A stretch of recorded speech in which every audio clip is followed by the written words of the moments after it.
es que sí, este país de verdad, la gente, uno habla de Macondo y la gente dice, no, no, esto es increíble, esto es para Esta es contar a cualquiera. increíble.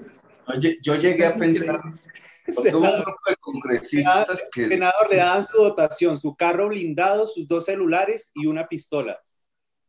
esto eran metras, eran Ingrams, esas UCIs, no eran armas de...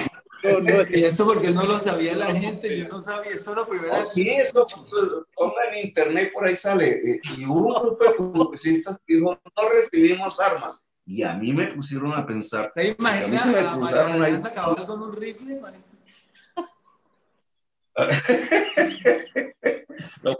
Poniéndolo encima de la mesa. A mí no, me pusieron a no, pensar, un chaleco, porque de pronto se calienta en un debate y qué susto. Hijo de madre, oiga, no, esta sí esa hay que escribirla, bueno, vamos a investigar yo eso. de corazón estaba con los congresistas que decían que no había que recibir. Y de hecho, pues hacía un tiempo yo había firmado un acuerdo de paz y yo no quería, yo nunca volví a coger un arma, digamos, Yo eso, gato. pero tenía los paramilitares encima, y entonces tomé la decisión de dormir con esos bichos que dan muy malas energías. Eso es un mundo. Y yo esperando que llegaran y entonces diciendo cómo me iba a defender. Bueno, y así hice todos esos debates. Hasta mi familia se fue. Y yo esperando. Ahí me está mostrando una foto de un congresista con una. Sí, pues eso existió. A ver, Yo al final lo que hice fue todo este traje brindado, tenía una gabardina blindada. Bueno, eso sí lo saben hacer en Colombia. Y andaba brindado y entre hombres brindados y dije, no voy a vivir en armas y las entregué al Congreso. Pero así fueron las circunstancias de esos debates. Pero lo que sí me preocupó fue que lo que había en la opinión pública era una opinión adversa a mí por hacer los debates. Adoraban a Uribe, tenía el 60 y pico por ciento de favorabilidad. Y lo hubieran reelegido 3 veces y 4.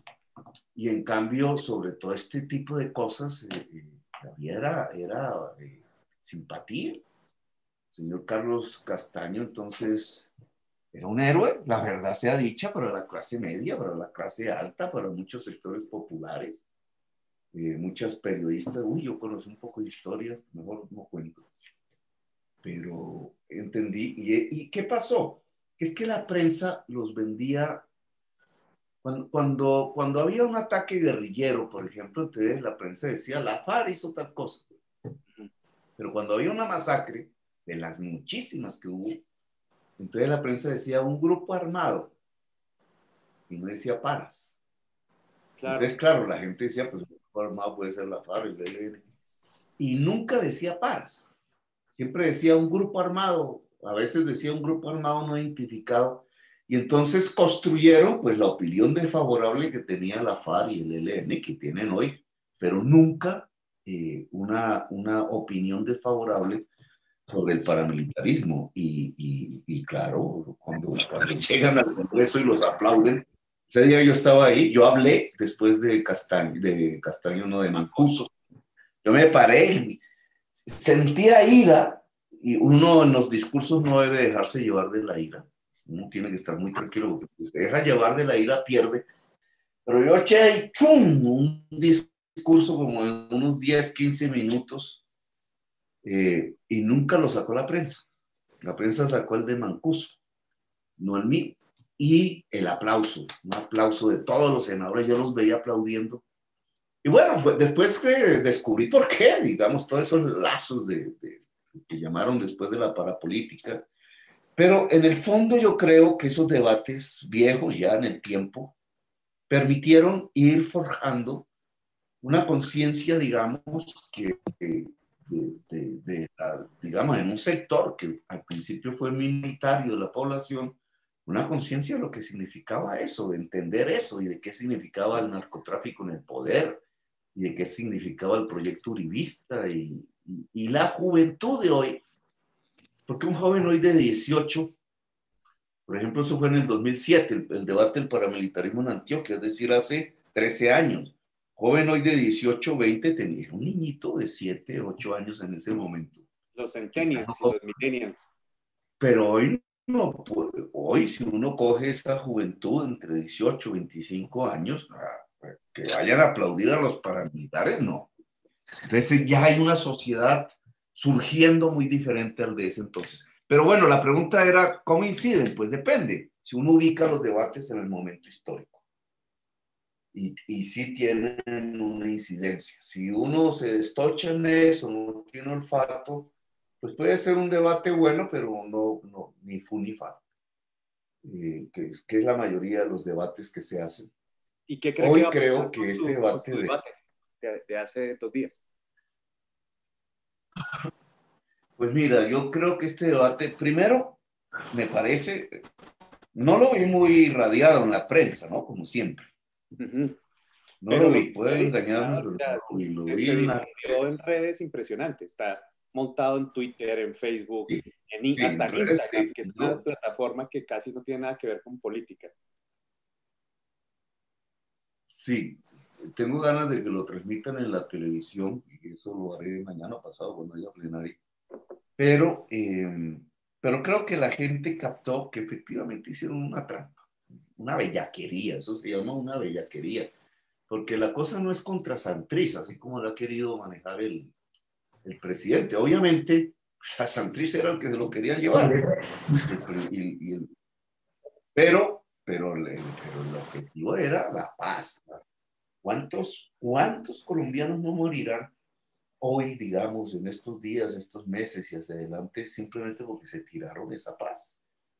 Y colombianos que pueden ser muchachos en la guerrilla, pero también pueden ser policías, soldados, campesinos. Todo eso que significa la guerra, y entonces todo porque un bellaco hizo un bellaco que representa en realidad pues un sector de la sociedad. Eso no es solo él porque se le ocurrió, no es que hay un sector de la sociedad que quiere que esta sociedad se mantenga en guerra y que cree que es que las guerras se ganan y que ha visto películas de apaches, y entonces cree que los apaches son los malos y las películas de Silver Stallone, y entonces cree que los Rambos son los que salvan el país y es una estupidez real. Cuando teníamos la paz tan cercana, pues haberla destruido porque una parte de la sociedad decidió hacerlo. Y este personaje, Néstor Humberto Martínez, lo que hizo fue ejecutar más o menos con esa decisión de una parte de la sociedad de tirarse la paz al estilo de ellos, que es con trampas. Ahora, ¿qué creo que va a pasar hacia adelante? Además de que una parte de la sociedad conoció que era una trampa. Pues yo pienso la verdad que Iván Márquez y Santrich, no hablo de los demás, hablo de los que vi en el entrampamiento, digamos, deberían hacer una reflexión. En primer lugar, su salida hacia las armas es una equivocación rotunda. Pero terrible, terrible. Rotunda, digamos. Claro, uno puede imaginarse, ¿no? Pues es que como le pasó a Palmera, lo llevaron por narcotráfico, no le comprobaron nada, entonces le plantaron el secuestro a los gringos y cadena perpetua y lo dejaron allá. Y claro, un tipo de estos dirá, pues me van a llevar y me van a dejar allá y yo no, prefiero morirme, etcétera. Toda esa lógica que tienen. Pero indudablemente la sociedad colombiana y los compañeros mismos de ellos, de las FARC, lo que necesitaban era fidelidad a la paz. Y entonces eso los colocaba en una situación difícil, pero se hubiera podido, digamos, asumir otro tipo de respuesta. Hubieran podido pasar a la clandestinidad, pero sin las armas, hubieran podido pedir asilo, cosas de esas. Pero yo creo que ellos hoy deberían decirle al país, así Duque no le haga caso, que están dispuestos a profundizar el proceso de paz. Me parece que deberían hacerlo. Si yo fuera ellos, lo haría. Yo le mandé una carta a Iván Márquez antes de todos esos acontecimientos pidiéndole que perseverara en la paz. Perseverar en la paz, pues claro, todos los enemigos de eso atacan y todo, pero al final la sociedad va a agradecer a quienes se mantuvieron firmes en la paz. Y eso, porque dependiendo del próximo gobierno, se puede digamos, si somos nosotros, vamos a poner ese caso, si la sociedad dice, ahora les tocó a ustedes, a ver, miren a ver qué es lo que hacen, pues podemos acabar toda la insurgencia. Yo sí creo, y no por la vía del bombardeo, por la vía del diálogo, pero en corto plazo, toda, incluido el ELN, disidencias. Y podemos iniciar, es el tema de mi columna, una política de desmantelamiento pacífico del narcotráfico. Y por tanto, quitar las variables fundamentales, no únicas, porque hay más, pero las variables fundamentales de la violencia en Colombia. Creo que eso lo podemos hacer.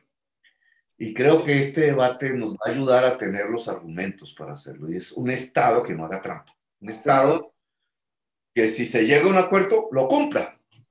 Lo que usted está proponiendo, que es muy importante, ¿sería un modelo parecido al de Portugal? Como gobierno... Ajá, que el gobierno... No, pues Portugal no ha tenido una violencia como la que tuvimos nosotros. Esa es la variante. Ya, pero, digamos, han existido. Colombia no está, digamos, no es inexperta en estos temas. Colombia es experta históricamente en hacer acuerdos de paz y en tirárselos. Y con trampas. Ahí tiene un poco un historial de incumplimientos del Estado. Pero digamos, hay otros países que lo han hecho y bien, si uno se pone a mirar. La guerra entre los contras en Nicaragua y los sandinistas, cuando estaban los sandinistas en el gobierno, pues hoy uno puede ver, se puede hablar mal de Nicaragua y de sus políticas, etcétera, pero no hay violencia. Y uno puede observarlo también en El Salvador, aunque en El Salvador es más difícil, porque El Salvador lo capturó el narcotráfico.